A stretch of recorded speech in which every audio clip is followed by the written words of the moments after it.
Сәлем достар, баршаларыңызға қайырлы күн. Бүгін сіздермен Әсел Алшораз қызы осы видеороликте қарапайым бәліштің рецептісімен бөлісетін боламын.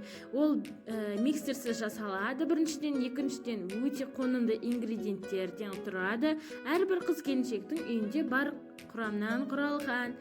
Ол үшін, яғни бәлішті дайындау үшін ең алдымен бізге 200 грамм қант, аз немесе одан көп немесе аз қоссаңыздар да болады.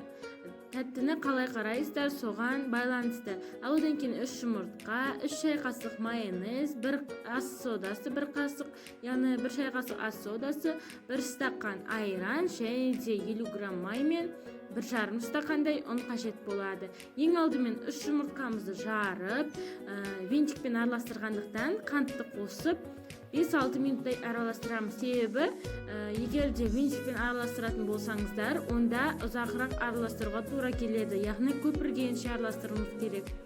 Ең алдымен жаңа айтып өткендей, осы екі ингредиентті араластырып алып, жақсылап көпіргенше.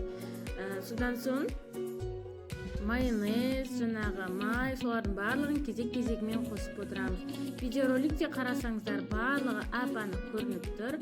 Және де достар, біздің инста парақшамызға тіркеліп кетіңіздер. Аккаунттың атын мен жоғарыда, видеоның жоғары жағында жазып кеттім. Егер де рецепттің мөлшерін білмей жатсаңыздар, онда описанияда тұр, описаниядан қарасаңыздар болады.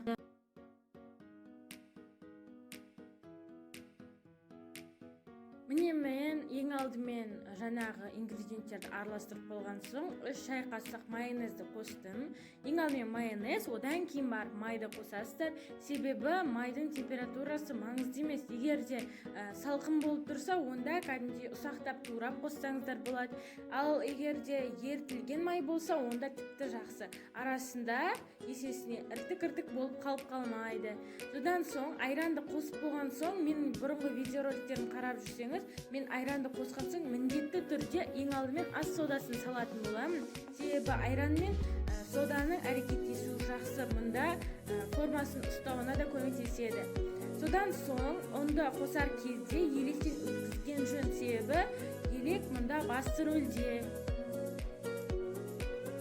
Содан соң достар, мұнда ескеретін бір жайт, егер де сіздер осы ингредиенттердің барлығын жасамас бұрын 10-15 минут бұрын мұздатқыштан немесе тоңазытқыштан шығарып қойған болсаңыздар, онда оның формасын ұстауына жақсы көмектесетін болады.